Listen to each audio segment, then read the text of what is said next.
예수께서 제자들에게 이르시되 실족하는 것이 없을 수는 없으나 그렇게 하는 자에게는 화로다. 그가 이 작은 자 중에 하나를 실족하게 할진대 차라리 연자 맷돌이 그 목에 매어 바다에 던져지는 것이 나으리라. 너희는 스스로 조심하라. 만일 내 형제가 죄를 범하거든 경고하고 회개하거든 용서하라. 만일 하루에 7번이라도 내게 죄를 짓고 7번 내게 돌아와 내가 회개하노라 하거든 너는 용서하라 하시더라. 사도들이 주께 여짜오되 우리에게 믿음을 더하소서 하니 주께서 이르시되 너희에게 겨자씨 하나할 만한 믿음이 있었더라면 이 뽕나무더러 뿌리가 뽑혀 바다에 심기어라 하였을 것이요 그것이 너희에게 순종하였으리라. 너희 중 누구에게 밭을 갈거나 양을 치거나 하는 종이 있어 밭에서 돌아오면 그더러 곧 와 앉아서 먹으라 말할 자가 있느냐? 도리어 그더러 내 먹을 것을 준비하고 띠를 띠고 내가 먹고 마시는 동안 수종 들고 너는 그 후에 먹고 마시라 하지 않겠느냐? 명한 대로 하였다고 종에게 감사하겠느냐? 이와 같이 너희도 명령 받은 것을 다 행한 후에 이르기를 우리는 무익한 종이라 우리가 하여야 할 일을 한 것뿐이라 할지니라. 예수께서 예루살렘으로 가실 때 사마리아와 갈릴리 사이로 지나가시다가 한 마을에 들어가시니 나병 환자 10명이 예수를 만나 멀리 서서 소리를 높여 이르되 예수 선생님이여 우리를 불쌍히 여기소서 하거늘 보시고 이르시되 가서 제사장들에게 너희 몸을 보이라 하셨더니 그들이 가다가 깨끗함을 받은지라. 그 중에 한 사람이 자기가 나은 것을 보고 큰 소리로 하나님께 영광을 돌리며 돌아와 예수의 발 아래 엎드려 감사하니 그는 사마리아 사람이라. 예수께서 대답하여 이르시되 10사람이 다 깨끗함을 받지 아니하였느냐? 9은 어디 있느냐? 이 이방인 외에는 하나님께 영광을 돌리러 돌아온 자가 없느냐 하시고 그에게 이르시되 일어나 가라 내 믿음이 너를 구원하였느니라 하시더라. 아멘. 예수님께서 지속적으로 하나님의 나라에 관련된 것, 하늘에서 이루어지는 것은 땅에서 이루어지는 것과 연관이 되어 있습니다. 주기도문에 하늘에서 이룬 것과 같이 땅에서도 이루어지이다.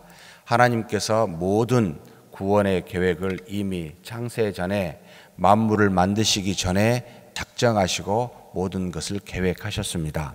그 모든 것이 이 땅에서 지금 현재 진행돼 가고 있습니다. 시간과 공간이라는 창조 세계 안에서. 그런데 이 모든 일은 하나님이 택하여 세운 자들을 통하여 곧 교회라는 것을 통하여 이 모든 일이 진행이 되고 있습니다. 특별히 구원에 관련된 모든 사항은 그래서 구원은 특별 은총이라 라고 부르고 있어 하나님의 택한 자들에게 일부에게 그 특별한 사람들에게만 이루어지는 은총이라. 그러나 하나님이 만드신 모든 피조물 안에서는 당신의 처음부터 준 그 뜻이 진행이 되는데 진리를 따라 하나님의 섭리로 인하여 진행이 되는데 이것을 일반 은총이라. 모두에게 하나님의 뜻이 임하여 진행하기 때문에 일반적으로 나타나는 하나님의 은혜라 라고 하여 일반 은총이라 라고 부르고 있습니다. 지금 예수님께서 우리에게 계속 가르쳐주고 있는 것은 특별한 은총, 곧 구원받은 자들, 이 땅에서 어떻게 사느냐가 하나님의 나라에서 어떤 결과를 가져오는지를 보여주고 있는 그와 같은 말씀으로 우리가 지난 시간에도 나누었습니다. 오늘 우리에게 주시는 이 말씀은 몇 가지 이야기가 있는데 하나님의 뜻대로 사는 것이 이 땅에서 어떤 것인가 라고 물어봤을 때 거기에 맞는 답을 지금 제자들에게 가르쳐주고 있습니다. 너희가 작은 자 중에 혹시 하나를 이 땅에서 실족하게 하면 참 그게 저주라는 거죠. 화라는 겁니다. 차라리 연자 맷돌을 메고 그 목에 매어 바다에 던져지는 것이 낫다. 여기서 실족이라고 말할 때는 구원을 이루도록 구원케 하는 그 일에 반대되게 하는 그러니까 넘어지게 하는 하나님의 뜻을 방해하는 이와 같은 것을 말하는데 혹 이와 유사하다고 보입니다. 믿는 자가, 그러니까 구원받은 자 모임이 교회인데 교회가 잘못되어 믿지 않는 수많은 사람에게 교회가 뭐 이 모양이야 가볼 필요가 있어?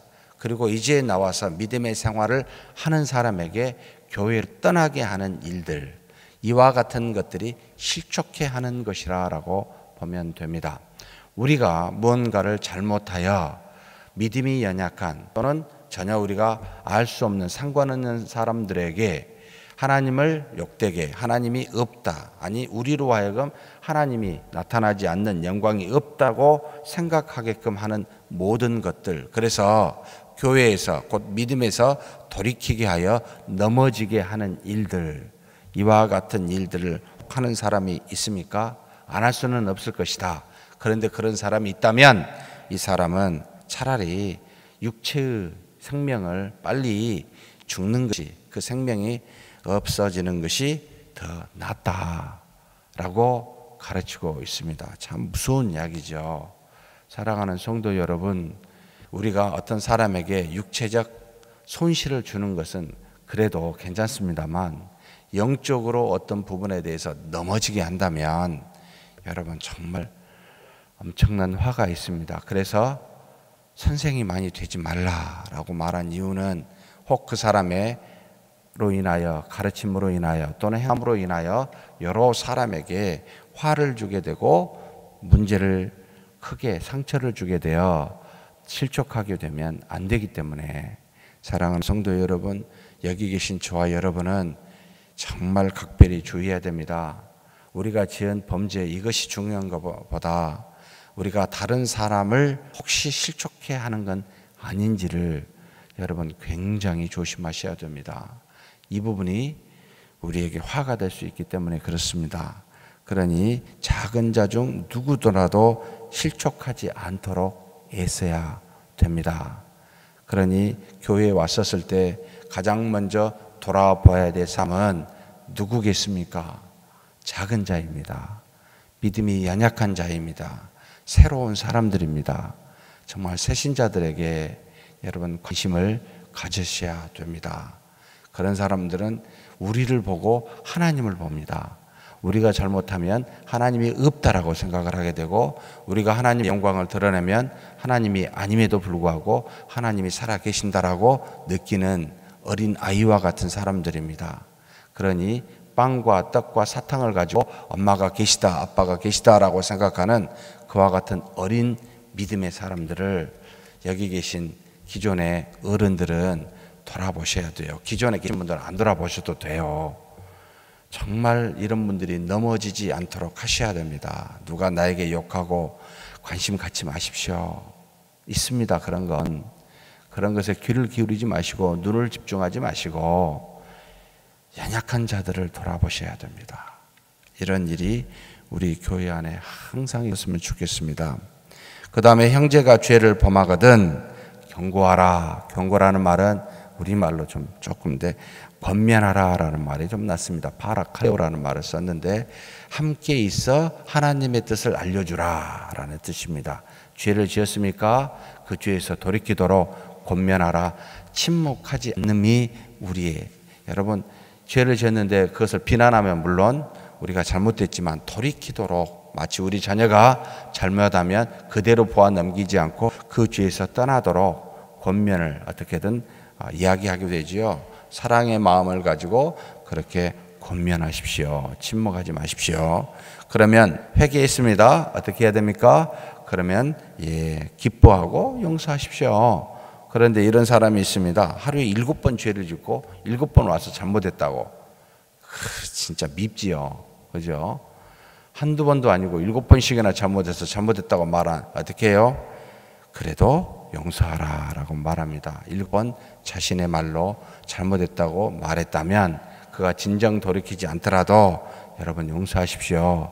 우리가 하나님께 그렇게 7번 나가 기도하지 않더라도 하나님은 우리를 용서하셨습니다. 그러니 잘못했다고 말하면 그 마음의 진실의 여부를 가리지 마시고 일단 시인한 거라면 무조건 용서하십시오. 이것이 용서받은 자의 모습입니다 라고 가르치고 있습니다. 그러면서 믿음으로 사는 것이 무엇인지에 대해서 알려주고 있습니다. 제자들이 와서, 사도들이 와서 주께 묻습니다. 우리에게 믿음을 더해 주십시오, 예수님께. 그래서 예수님이 다른 대답을 하게 됩니다. 믿음을 더해달라는 말에 겨자씨 하나일 만한 믿음이 있으면 이 뽕나무다로 뿌리가 뽑혀 바다에 심기우라 하면 그렇게 순종하게 된다라고 말합니다. 하나님께서는, 주님께서는 우리에게 커다란 믿음 되기를 바라지만, 그러나 겨자씨 하나일 만한 믿음이 있다 할지라도 이 땅에서 그 믿음대로 행하게 되면 놀라운 일들이 일어나게 됩니다. 왜냐하면 그 믿음, 아무리 작다 할지라도 그 믿음을 통하여 하나님께서 역사하여 그 능력을 나타내시기 때문에 여러분, 작은 믿음이라도 갖고 하나님 앞에 나아가 그 일들을, 어떤 일들을 실천해 보십시오. 그리하면 정말 뽕나무가 바다에 던져지는 일이 심기어져 나타나는 일들이 일어나게 됩니다. 이 산을 들어 저리 옮기우라 라고 마태복음에 나와 있습니다만, 말하면 그렇게 되리라 라고 말하고 있습니다. 작은 겨자씨만한 믿음이 있으면, 믿음을 달라고 말하는 사도들에게 작은 믿음만이라도 있으면 이와 같은 놀라운 일이 일어날 것이다 라고 말하고 있습니다. 그러면서 또 말합니다. 믿음이 있는 자는 종과 같은 것이다 라고 종에 대해서 이야기해 주고 있습니다. 어제 구역일꾼 모임에서 잠깐 언급을 했습니다만, 밭을 갈거나 양을 치거나 그렇게 열심히 일하고 돌아와도 주인이 배가 고프면 주인에게 상을 차려주는, 수종을 들어서 상을 차려주는 일을 해야 되지 않느냐. 그 후에야 자기가 자기 몸을 위하여 먹고 마시지 않겠느냐. 그렇다고 명한 대로 다 했다고 해서 감사하다라고 종에게 말하겠느냐.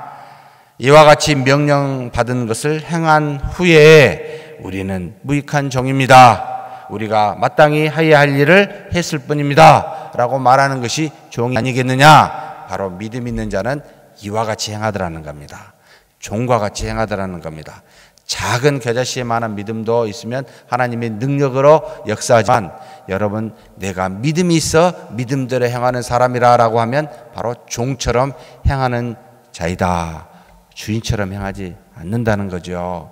하나님 앞에서 이와 같이 열심히 일하고 또 왔는데 또 일을 하고, 그러면서도 뭐라고요? 저는 무익한 종입니다. 마땅히 할 일을 했을 뿐입니다 라고 말하는 사람, 여러분, 믿음이 있는 자입니다. 주변에 그런 사람이 참 많았으면 좋겠다. 우리 교회가 이와 같은 분이 정말 많았으면 좋겠다라는 소망이 있습니다. 그러면서 예수를 만나러 오는 사람 중에 또 믿음 있는 사람을 이야기해 주고 있습니다. 10명의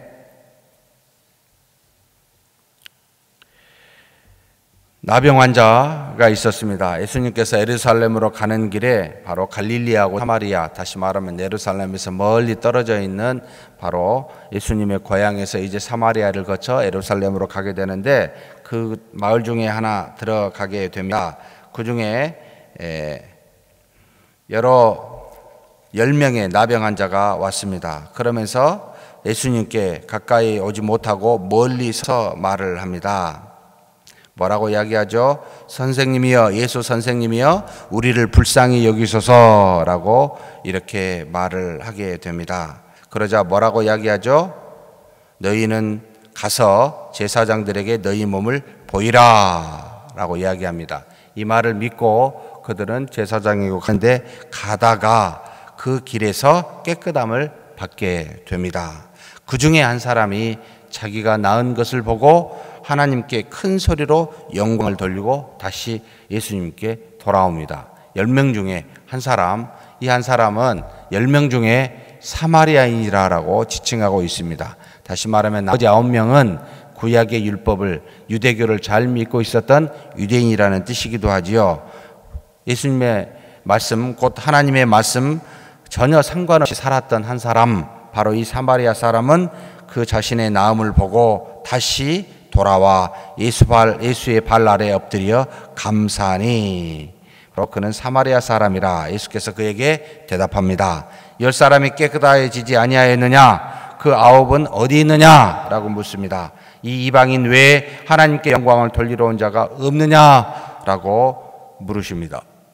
다시 말하면 믿음이 있는 사람은 기적을 체험한 사람이 아니라 기적을 체험하고도 하나님께 영광을 돌리려 그 앞에 나온 사람이 믿음이 있는 자라라는 것이지요. 사랑하는 성도 여러분, 이 땅에 살다가 믿는 자나 믿음이 없어 저 밖에 있는 자나 하나님의 은혜와 능력을 얼마든지 경험이 가능합니다. 하나님께서 당신의 뜻대로 모든 것을 섭리하시기 때문에 어떤 사람에게는 초자연적인 이적을 보여주시기도 합니다. 그런데 이 초자연적인 이적이 나타났다 하여 내가 믿음 있다? 아니요. 그런 사람이 믿음이 있는 것이 아니라 믿음은 바로 하나님의 역사를, 그 능력을 경험하고 하나님께 영광을 돌리려 나온 사람, 이런 사람이 믿음 있는 자라. 그래서 예수님께서 뭐라고 이 한 사람에게만 말합니다. 일어나 가라, 내 믿음이 너를 구원하였느니라.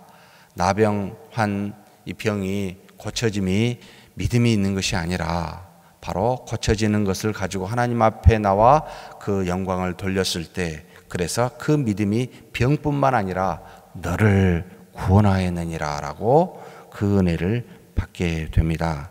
그래서 믿음으로 사는 것이 무엇인지를 이렇게 가르쳐 주고 있습니다. 바로 누가의 입을 통하여. 그 다음에 우리가 읽지 않았습니다만 20절에서부터 37절은 하나님의 나라가 어느 때 임할까라는 것에 대해서 우리에게 가르쳐 주고 있습니다. 자, 20절에서 21절은 현재 이루어지고 있는 이 땅에서 하나님의 나라에 대해서 말하고 있고, 22절에서 24절은 재림할 때, 예수님 재림 때 완성되어지는 하나님의 나라. 그래서 하나님의 나라라고만 말할 때는 지금과 완성된 것을 동시에 다 포함하고 있습니다. 그래서 바리새인들이 하나님의 나라가 어느 때 임합니까 라고 물으니까 하나님의 나라는 볼 수 있게 임하는 것이 아니다.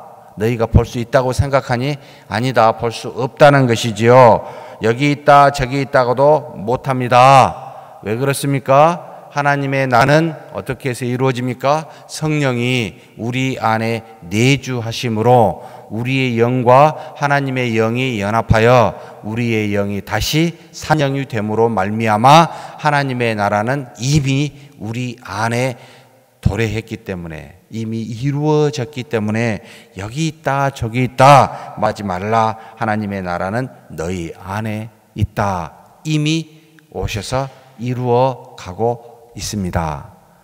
현재 진행형이란 뜻이죠. 그런데 이 나라는 완성된 나라는 아닙니다. 이미 와서 시작하여 진행되는 나라지만 완성될 때는 바로 언제입니까? 제자들에게 이르십니다. 너희가 인자의 날 하루를 보고자 하되 보지 못한다. 이건 완성될 날을 말하는데, 사람이 너희에게 보라 저기 있다 보라 여기 있다 하지만 그러나 너희는 가지도 말고 따르지도 마라. 마치 번개가 하늘 아래에서 이쪽에서 번쩍이어 하늘 저쪽까지 비침같이 인자도 자기 날에 번개처럼 갑작스럽게 번쩍하여 온 세상에 나타나기 때문에, 그래서 지금 여기 있다 저기 있다 하는데 여러분 따라가지 마십시오. 얼마나 종말론자들이 많은지 모르겠습니다. 예수님 곧 오십니다. 맞아요. 근데 예수님이 이날 오십니다. 틀려요. 저날 오십니다. 틀려요. 예수님 여기 오셨습니다. 틀려요. 저기 오셨습니다. 틀려요. 내 안에 있습니다. 그날은, 완성될 날은, 재림의 날은 한날에 모든 사람이 알 수 있도록 갑작스럽게 임하십니다. 그러기 전까지는 여러분 헤매지 마시고 이리저리 흔들리지 마시고 따라가지 마십시오. 기독교 역사 2000년 동안 한 번도 이 종말론이 없어진 적이 없습니다. 그런 사람들은 계속 있을 겁니다. 앞으로도. 그러니까 너무 놀라지 마시고, 어쩔 수 없습니다. 우리 안에 계신 하나님의 나라 이루어졌으니 그것을 믿고 따라가는 저와 여러분이 되었으면 좋겠습니다. 그러나 그가 먼저 많은 고난을 받으며 이 세대에게 버림받아야 할지니라. 바로 예수님 당신이 먼저 죽어야 성령이 오시고 나면 그제서야 우리 안에 하나님의 나라가 이루어지고, 이 날이 한참 얼마나 갈지 모르지만 예수님이 재림돼야 완성이 됩니다. 이 모든 일이 이루어지기 전에 먼저 내가 고난받고 죽어야 됩니다 라고 예수님이 이야기하고 있는데 이것을 정말 알고는 듣고 정말 깨달은 사람이 그 당시에 있었을까요? 얼마나 감사한지 모릅니다. 지금 우리는 다 보고 지금 이야기하고 있으니까요. 노아의 때같이 인자의 때도 그러합니다. 방주에 들어가는 날까지 사람들이 먹고 마시고 장가들고 시집가더니 홍수 나서 그들을 다 멸망시켰습니다. 바로 예수님의 재림 때도 이와 같습니다. 또 롯스 때와도 같습니다. 사람들이 먹고 마시고 사고 팔고 심고 집을 짓습니다. 그렇지 소돔에서 나가던 날 불과 유황으로 그들을 멸망시킬 때 그들은 깨닫지 못한 것과 같이 예수님의 재림 때도 먹고 마시고 장가들고 집지고 그렇게 살 겁니다. 참 아프죠. 우리의 어리석음과 하나님의 역사의 짝스러움, 언제가 될지 모르지만 참 아픕니다. 미리 알고 10처녀 중에 5처녀와 같이 그 신랑 오실 때를 기다리며 졸지 아니하고 초롱불을 계속해서 켜고 있는 그와 같은 사람이 우리 맞는지요? 아니면 잠시 정신이 나가가지고 그 재림의 때가 언제 올지 몰라 먹고 마시고 우리의 삶에 그저 빠져 장가들고 그렇게 가고 있는 우리는 혹 아닌지요? 돌아봤으면 좋겠습니다. 인자의 나타나는 날에도 이러하니라. 모든 사람은 아니겠지만 대부분의 사람은 이와 같이 모르고 삽니다. 근데 우리는 살아야 되지 않겠습니까? 알고 살아야 되지 않겠습니까? 내가 이릅니다. 그 밤에 둘이 하나는 자리에 누워 있는데 하나는 데려감을 얻고 하나는 버려둠을 당할 것이다. 둘이 함께 맷돌을 갈고 있을 때 하나는 데려감을 얻고 하나는 버려둠을 당할 것이다. 예수님께서 이르실 때, 재림하실 때 집에서 있는 자나 일터에 있는 자나 그 중에 한 사람은 데려가고 그 중에 한 사람은 남게 될 것이다. 데려감을 당하는 저와 여러분이 되기를 주의 이름으로 축복합니다. 하나님 아버지 감사합니다. 이 땅에 살면서 그냥 살지 않고 믿음으로 살도록 하나님의 나라가 우리 안에 임하게 하셨고 주님의 재림의 날 우리로 하여금 주님을 맞이할 신부처럼 우리를 택하여 주시고 주님의 자녀 삼아 주시니 감사합니다. 이제는 그 하나님의 은혜를 알고 하나님 앞에 주신 그 은혜에 감사하며 영광을 돌리는 믿음의 사람이 되게 하여 주시되 주님이 오시는 재림의 날까지 그 믿음을 버리지 아니하고 주님을 기다리는 나머지 5처녀와 같은 준비하는 깨어 기도하는 우리가 되게 하여 주시옵소서. 그래서 하나님 이 땅에 살면서 주님이 주신 말씀 들고 세상을 정확하게 분별하여 하나님의 뜻을 따라 세월을 아끼며 사는 지혜로운 우리 모두가 되도록 주님 도와주시옵소서. 감사하고 우리 주님 예수님의 이름으로 기도하옵나이다. 아멘.